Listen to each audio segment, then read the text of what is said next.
This is a demonstration of how to use Qt Creator to create a simple project. So you can't use Qt Creator just to type in a file or stuff. You have to create a project, and in this way you're going to see that it's very similar to Visual Studio or most other products that let you do programming today. So we start out by going to the File menu and clicking New File or Project. And in there, I'm going to select a Qt application because I'm going to be writing the code myself. Later, we'll be able to look at other kinds of applications, but we're going to start out very simply where we write all the code ourselves. Now within there, we got two different options: a widgets application, which is what we're primarily interested in, and that's going to be an on-screen GUI application. And the other one is a console application where you'll be primarily using stuff that just prints and reads from the console. Okay, so we're going to select a widgets application, and down here we're going to pick choose. That'll take us to our next screen, which wants to know two things. A, where do you want to put it? So you can pick any directory down here, and this is a directory where it's going to store all of the files for your application. And there's a browse button there if you want to change the location. Up here under the name, it wants to know the name of your application, so I'm going to call this Hello 2, because I probably already created a first version of a Hello application. And this is going to be a very simple little application that will just display Hello World, and this is a variation on your standard Hello World application, which is an introduction to most programming languages and libraries today. So once you fill in that information, you can click Next. The default build system is QMake, and that's what you want to use. Next. Now, here you've got some options, and it is going to try and generate a form for you. We're not going to be using that functionality, so you want to switch that off. And yeah, you can leave it as, main window.cpp if you want. It doesn't really matter. If you don't need all these things, you can actually turn them off, and it's probably just as well to leave them all off. But we'll leave it like that for now. Later we'll change it. It'll become more useful later when we're actually doing something more complicated. This is extremely simple, so we'll actually be getting rid of most of what it generates. Okay, we're not interested in multi-language support for this. Later you might be, but right now you're not. So we click Next. Now here it depends on what build system you want to use.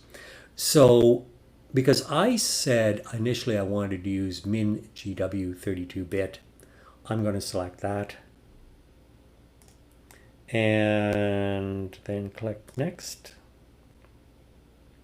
We don't have to do any sub-projects or version control, so we can click Finish. And that'll go out and build us main.cpp and mainwindow.cpp. Now, I don't actually need some of this stuff. I don't need mainwindow.cpp because later we will do that sort of thing, but right now we've got such a simple little project we can get rid of that. And we also want to check and see what it did. It did headers. So up there I can right click on mainwindow.h. I don't need that, so I should be able to say remove, and I don't want it at all, so I can say remove permanently. And then mainwindow.cpp, I can right click on it, except it took it away from me. I can say remove it, delete permanently. Okay. And this leaves me with basically a very simple thing. Now I actually have to get rid of some of this. I don't want that. What I do have to include is queue application. And then, because I'm going to be using something of my own within there, I want to include queue label. And it comes up with a list that you can select from automatically. Now, I am not going to do that, which is what it was generating for me. I'm going to write my own code. And this part here, line 6, is where it creates a queue application. And you have to create a queue application. And you have to pass it argc and argv, which are passed to your main.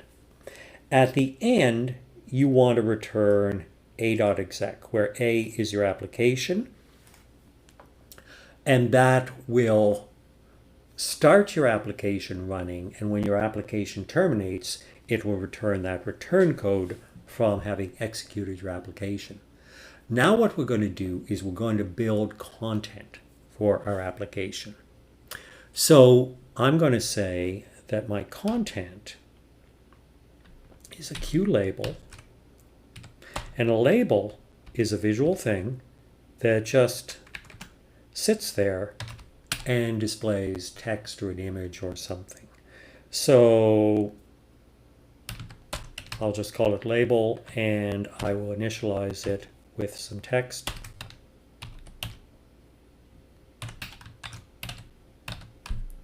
Which will be the famous hello world message. I'll put my semicolon at the end. Okay. Now, the other thing that it wants as a parameter here, it wants a second parameter, which is the parent widget. We don't want this to have a parent because we want it to appear directly on the desktop. So whenever you want a widget to appear directly on the desktop, not as a child of another widget, you put in null pointer. And if it's got null pointer as its parent, that means it will appear directly on the desktop. And that is almost it. There's one more step.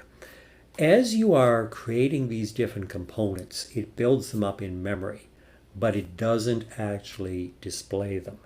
So what we have to do is we have to show this. So I'm going to say label dot show, and that will actually display it on the screen. And the final step is to execute the entire application.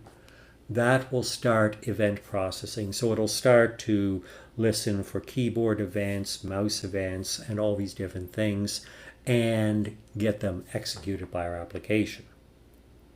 So those are all the steps in writing a very simple application.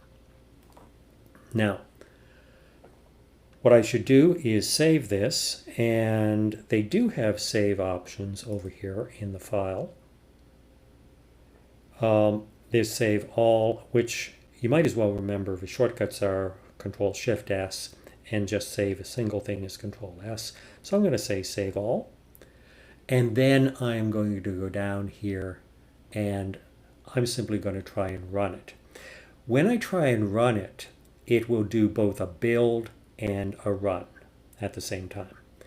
Down here is a separate build, which will just do a compile without attempting to run it. But I'm going to do a straight build and hope that it all works, or straight run and hope that it all works. So let's try it. Over here you see progress of the build down in the lower right. And you're starting to see green lines, which means that things are starting to work. And more green lines. And there you have it. you've got our little application that says hello world down there. Now, it's so tiny that it's diminutive compared to the actual control bar for it. And you can click on it, you can do whatever you want. It doesn't do anything because labels are not active. They sit there and display text, but they don't actually respond to any kind of input. In order to close the application, you have to go up here to the red X in the corner and do that, and that terminates your application. So that is it, our little introduction to how to create your very first sort of Windows application using Qt Creator.